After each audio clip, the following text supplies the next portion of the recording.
Hello, all. It's me, Game Methuselah, and my buddy Ronin Jack. I adopted Ronin Jack here last year after I lost my other pup, which was heartbreaking. He's turned into a great little dog. He hangs with me when I game. He doesn't hang with me as much when I paint. And I haven't brought him up, but he's kind of digging it. He's hanging out here on the floor with me and wondering what the heck I'm doing that's so boring and quiet. But I wanted to talk to you briefly again about miniatures and stuff. And the reason I'm doing this is I've picked up some more old miniatures. And I've run across a bunch of some old friends of mine from back in the day. And also I lost one of my old gaming friends, Dana Hone, passed away, which is a sad thing to happen. Yeah, young guy, well, younger than me, and a good painter, good gamer. It's really a shame, but that is unfortunately sometimes how life goes. So I hope his miniatures all end up in some good homes for people who'll get to play. The reason I'm talking to you about it is I ran into another guy, Tom, at the HMGS PSW gaming location, which, by the way, I'll be at this Saturday gaming. So if you guys are down in the Anaheim, Fullerton area and you want to come by, you know, come on over to St. Crispin's. It's the hall there that we use, and it's an old Knights of Columbus hall, so you kind of can't miss it. But there's good parking and the like, and it's easy to get to right off the 91 freeway. And love to see you and stuff. We'll be doing some games, and we can just yak about stuff. And if you want to bring down stuff to show me, it'd be great. But Tom came in, old vintage gamer like myself, long in the tooth, and he had all these miniatures, and he's just giving them away to all the guys. And he's bringing them in and bringing them in, and it was interesting. And Frank had painted a bunch of figures for me, so I want to show you all those. And it's nice because the thing about it is I looked at his figures and I thought, man, these are real labors of love. I mean, his skill set never reached the Golden Demon type thing, but they're really nice. And they got little gems on them. He used a lot of bright enamels. He used different things, different techniques, which, you know, make them really look nice. And I think a lot about this, about people who paint miniatures, is I'm always with people who are gaming, trying to convince them to paint figures. You know, paint your characters. You know, if you're going to run a game, try to paint some monsters and stuff, because even if they don't come up to a standard you think they should, they're really nice to have. And there's really a miniature magic in the game that it's, if you have your own miniature and you've painted it, or if you've gotten it and you paid for it to get painted or whatever, it's yours. They really do sort of take on a life of their own, and they continue on, and they really add to the story. For those of you who saw my last video of my friend Steve Kish's little 1976 Ral Partha dwarf with axe that he replaced with a frost blade, you know, the miniature doesn't maybe stand the test of time at level of beauty it was back in 1977, but you know, they're still all part of the gaming magic. So I'm going to show some figures here. I thought you might get a kick out of looking at them. And I wanted to show you some figures that obviously have been on the table and been on the table for a long while. So I promised this guy, since he's not stopping to play in all of his D&D games, that he wants to just play Call of Cthulhu. And, well, you know what? I have Call of Cthulhu too. So we'll get some figures to him and paint some stuff up to me, get one of his Call of Cthulhu games. So maybe I'll do a video on that down the road. But anyway, I'm going to put Ronin down here, and I'll show you some figs that I'm going to start cleaning up and working on, and we'll go from there. So have a good one. Frank loves to paint the ugly Grenadier figures from back in the day. I didn't really care for all these Grenadier figures. They weren't my favorite. But, you know, they do have some nice casts occasionally. And this Etten was one of, I think, one of my favorites that they did. I like their Lizard Man and a few other things. There's a giant snake I really like. A few other of their figures were really nice.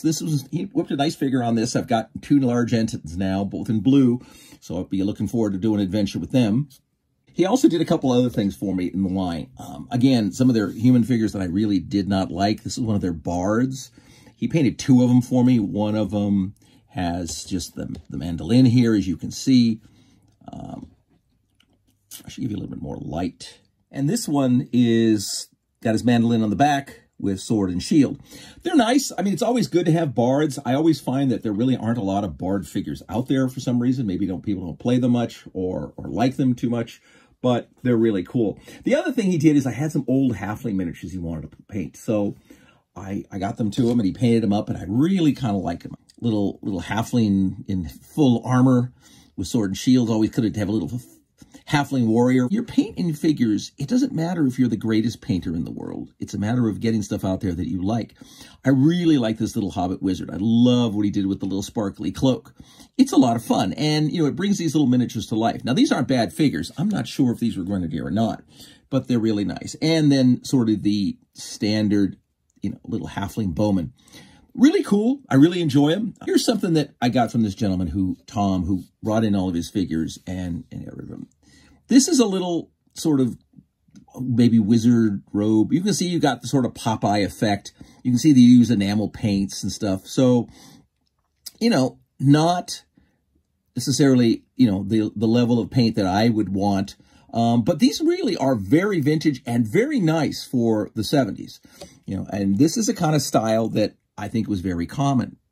And you look at this guy here, this little wizard, still again with enamels and stuff, Ral Partha fig, but he put this little gemstone in his headpiece. And, you know, it's a nice little touch, and it makes it personal for himself. As I move it around, hopefully you can see that it's kind of there and shiny a little bit.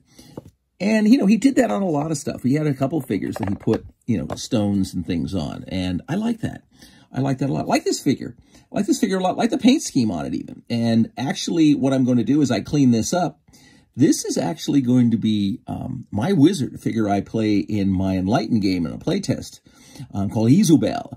And Isobel is sort of this mystical, they don't know whether she's an elf or a human or whatever, but she's, you know, she's got twigs in her hair and not really the most powerful wizard. You don't have to be the greatest painter. I mean, these figures are nice. And once I touch them up a little bit and get them, you know, cleaned up, then I'll flat coat them. Well, maybe not, because he's got some of these enamels. I kind of really like this little shiny effect he did on all these clothes. So actually in this case, I don't know. I might not do much with them at all, just fix the dents. Because you know, as much as this was not my style, I kind of dig it. I really kind of dig the little shiny glow and that kind of little mystical effect, especially for like the wizards and stuff. It's really kind of nice. He did the little, you know, the little courtesan from Ral Partha, which I really thought was a nice figure, but it makes a good deal. And this was one of his more modern figures. And again, everything as you see is shiny. So that's a very English skill too. A lot of very much of the English figures were all painted, shiny figs. And, you know, it's really nice. But the thing I wanted to point out here, now this is a more recent figure of his, and I think at this point he was using maybe some flat, or at least more flat paint. So this one I'll clean up and repair. I love these figures because they're the vintage figures, and they're a vintage Ral Partha, and I just love the Ral Partha stuff, as you guys know. I'm going to show you this little guy, which I think is a great adventure figure. I don't know who made it. I gave him this figure. He wanted it, and he did a great job. Gosh, we should stay in focus a little bit better. And, you know, he's got the little vagabond in the paint, you know, and it's just a great car. He could be a rogue, could just be a, you know, a servant, basic adventurer, nothing fancy. He's got a little sword, nothing big. Nice little starting adventure character to get going in your campaign. You know, I really wanted to convince you guys, it's so easy to paint. And even if you don't start out with the greatest quality figures, you know, you can really get there. After Steve had his stroke, I mean, he said he couldn't paint again, and I refused to accept that. So I just told him, you know, I'm going to buy you a pin vise and you're going to paint. And all of a sudden, you know, even though he couldn't sign his name, he was making the most beautiful figures he ever made. And I think that just says a lot. You know, it's not necessarily always to make the greatest figure ever, unless you're in a painting contest. It's really to make something that really captures your character and makes it enjoyable for you to play. So, till I have a chance to speak with you again, fight me, devils, fight, for I hate peace, and paint on. Have a good one.